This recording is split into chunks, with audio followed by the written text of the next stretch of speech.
तर पीएनजीचा जास्तीत जास्त वापर केला पाहिजे असं भुजबळ यांनी म्हटलेलं आहे आणि 3 महिन्यानंतर कदाचित एलपीजी पुरवठा बंद होईल, एलपीजी बंद होईल असं सुद्धा एक धक्कादायक आणि मोठं विधान त्यांनी केलेलं आहे। दुसरीकडे लॉकडाऊन संदर्भात सुद्धा त्यांनी भाष्य केलं। लॉकडाऊनसारखी कोणतीही परिस्थिती नाही असं स्पष्टीकरण दिलंय। वळत पुढच्या बातमीकडे, नाशिकचा विकृत राजकीय ज्योतिषी खरात प्रकरण उघडकीला आल्यानंतर सुरुवातीला रुपाली चाकणकर यांची ठामपणे पाठराखण करणारे कृषी मंत्री दत्तात्रय भरणे यांचा सूर आता पूर्णतः बदललाय।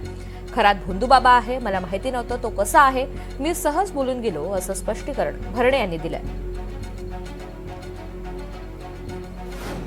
खरात महाराज तर मी माझा स्वभाव असा की आम्ही कुठल्याच ह्या महाराज वगैरे असले बुवाबाजी आम्ही सगळ्याच्या विरोधात असतो, कारण अजितदादा पवार साहेबांची आम्हाला सगळ्यांना एक शिकवण आहे।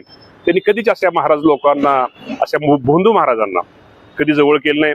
तर कोण खरात आहे मला अक्षरशः तुम्हाला जर मला विचारलं तर त्या दिवशी सकाळपर्यंत मला माहिती नव्हती कोण खरात आहे, पण नंतर तो कळला की खूप मोठा तो भोंदू बाबा आहे। त्यांनी खूप काही गोष्टी ज्या व्हिडिओ समोर येत आहेत, त्यांनी खरंच अशा लोकांना आता काय त्यांना शिक्षा, तर म्हणजे मला वाटतं वेगळ्या प्रकारे कशी ह्यांना कसं म्हणजे ह्या लोकांना कसं ठोकून काढलं पाहिजे। मी कुठलाही महाराज ह्या महाराजांना ह्या कुठला महाराज आयुष्यामध्ये परत कुठली चूक ह्या महाराजांवर इतर सुद्धा महाराज जो लोकांना फसवतात, लोकांना नादी लावतात, कुठंतरी अगोदर कुटुंबाची माहिती घेतात, हे खरंय म्हणतात, एखादी गोष्टी चुकून असं 100त एखादी गोष्ट खरी होती